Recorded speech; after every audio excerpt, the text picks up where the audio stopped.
Good afternoon. My name is Michael Graham. I'm a board member with the National Transportation Safety Board. Joining me today is our investigator in charge, Dan Baker. At approximately 10:15 a.m. Eastern Standard Time yesterday morning, December 18, 2025, a Cessna C550 airplane, registration number November 257 Bravo Whiskey, crashed while attempting to land on runway 28 at Statesville Regional Airport here in Statesville, North Carolina. There were 7 souls on board the airplane. Unfortunately, there were no survivors.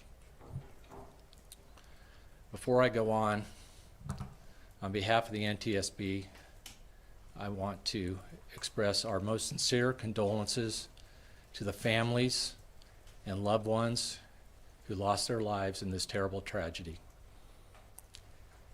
We know those on board were deeply rooted in this community, and we know it's especially tough on the families this time of year in this community, so you will be in our hearts and our thoughts and our prayers during this time.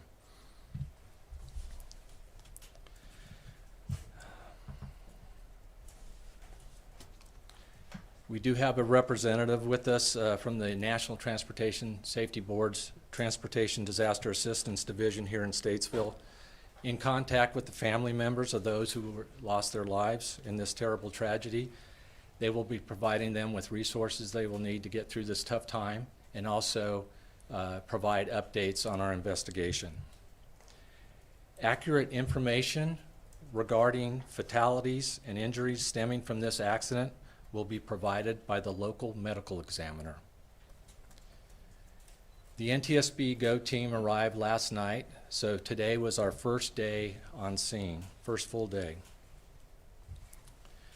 I want to briefly give you some background on who we are, our processes and procedures, followed by some factual information about the ongoing investigation, steps our team is taking here on the ground, and what you can expect from us in the coming days.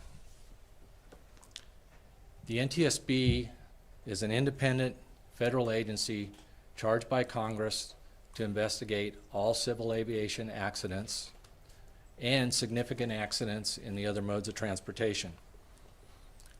Our mission is to determine the probable cause of the accidents, recommendations to prevent future tragedies like this from ever happening again. We do not assign blame or liability.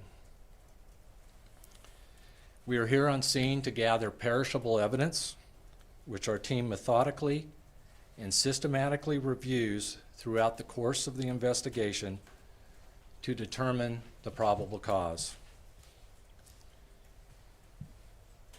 We have a team of 16 experts from the NTSB here with us, being led by our investigator in charge, Dan Baker. Dan is a senior accident investigator with more than 25 years experience at accident investigations, both at the NTSB and the Air Force. Dan and our team are also supported by our deputy investigator in charge, Andrew Swick, and he is currently at the accident site at this time.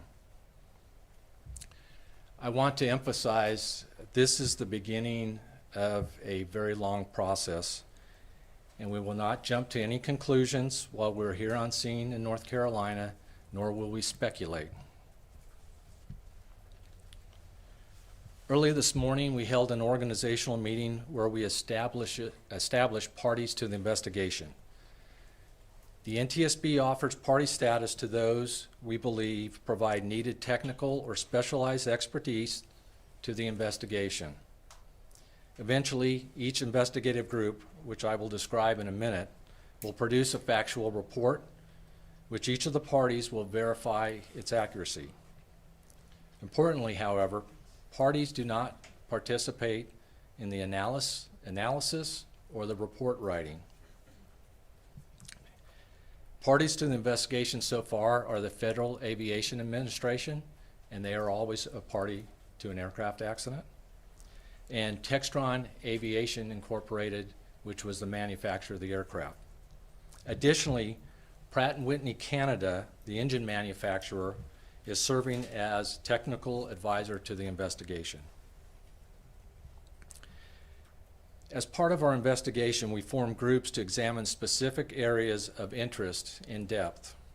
These groups include subject matter experts from the parties of our investigation, working in conjunction with our NTSB specialists on the factual portions of the investigation.